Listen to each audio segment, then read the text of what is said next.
நமது கலாச்சாரம், நமது பண்பாடு எப்போதும் நம்முடன் நீடித்து இருக்கும். சப்ஸ்கிரைப் திலக். ஜீவன்களின் துயரத்தை களைவது, அதை சுகப்படுத்துவது, அதன் மீது அன்பு செலுத்துவது, அதுவே புண்ணியம், அதுவே தர்மம். அடுத்தவரை துன்புறுத்துவது, அவரை புண்படுத்துவது, அதுவே அதர்மம், அதுவே பாவம். அன்பே புண்ணியம், துவேஷமே பாவம்.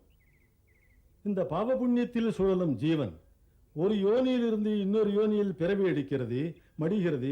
மரணம் ஜனனம், மரணம் ஜனனம். இந்த பிறவி என்பது என்ன குருதேவா? மரணம்.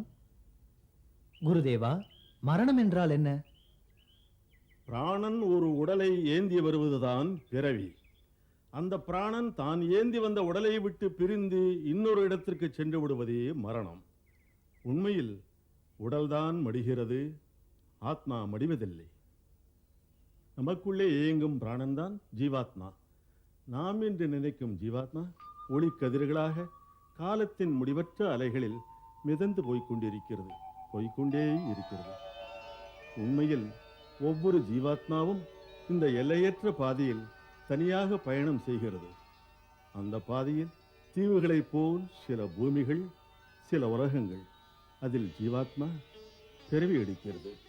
அங்கே பிறவி எடுத்த ஜீவாத்மா இன்னொரு ஜீவனுடன் பழகுதல், பிரிதல், நேசித்தல், துவேஷித்தல் என்று நடிக்கிறது. பிறகு ஒரு நாள் அங்கே எடுத்த சரீரத்தை விட்டுவிட்டு காலத்தின் அலைகளில் மிதந்து மீண்டும் தனியாக சென்று கொண்டிருக்கிறது. பிரிந்தவர்களின் பாசம் கொஞ்ச நேரம் ஜீவனை தொடர்கிறது. ஆனாலும் ஜீவன் புது புது வடிவங்களை எடுக்கிறது. அடுத்த பிறவி எடுக்கும் வரை அது பல புது புது மக்களுக்கிடையே புது புது வேடங்களில் தனியாக போகின்றது, போய்கொண்டிருக்கிறது, போய்கொண்டே இருக்கிறது.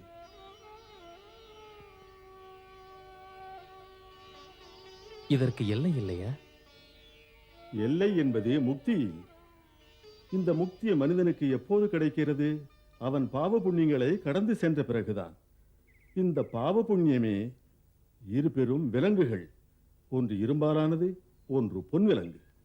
மனிதன் மடியும் வரை கர்மம் செய்கிறானே, செய்யும் கர்மா பாவமானதா புண்ணியமானதா? பிறவி எடுத்தால் எப்படி இந்த மாயிலிருந்து விடுபடுவான்? ராமா, இது நல்ல கேள்வி. கர்மா செய்து தீர வேண்டியதே.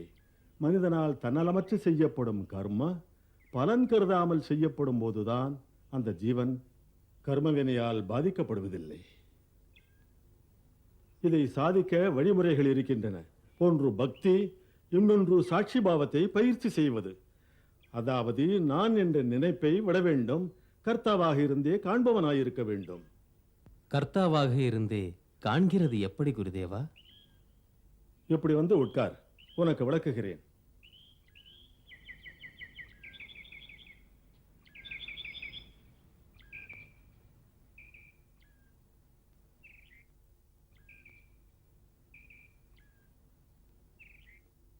ராமா, நீ உன் உள்மனத்தை உடலில் இருந்து வெளியேற்றி வா என்னோடு.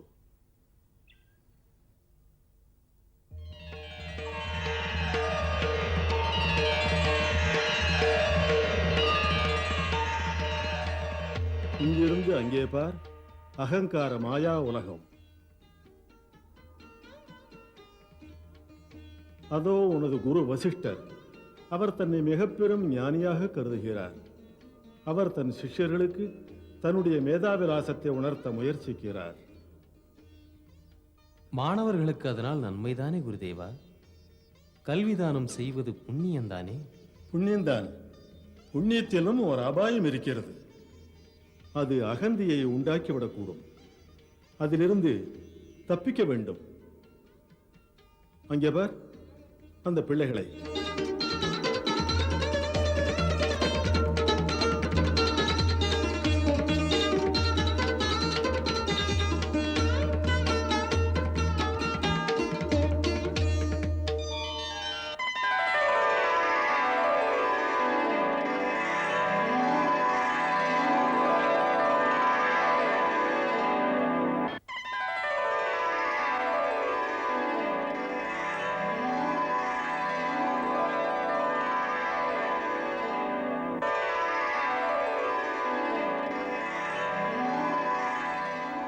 சற்று முன் பாடம் கேட்டார்கள், இப்போது சண்டையிடுகிறார்கள். அவர்களை அகந்தை சண்டையிட வைக்கிறது. அவர்களில் ஒவ்வொருவனும் தானே மற்றவனை காட்டிலும் அறிவாளி என்று நினைக்கிறான். இதே எண்ணம் பெரியவர்களுக்கும் கூட. ஒரு மனிதன் எட்டி நின்று சாட்சி பாவத்திலிருந்து தன் பணிகளை பார்த்தால் அவனிடம் அகந்தை உணர்வு உண்டாவதில்லை, அடக்கமே உண்டாகிறது. அதுதான் சொல்லுகிறார்கள், வித்தை அடக்கம் தரும் என்று. நல்ல கல்வி அடக்கத்தை கொடுக்கிறது. அந்த அடக்கத்திலிருந்து பக்தி பிறக்கிறது. அந்த பக்தி பிறந்துவிட்டால் அவன் வேறு எதையும் தேடிப்பெற தேவையில்லை. அவன் இருக்கும் இடமே ஒரு புனித ஸ்தலமாகிறது. அவன் சொல்வதே வேதமாகிறது.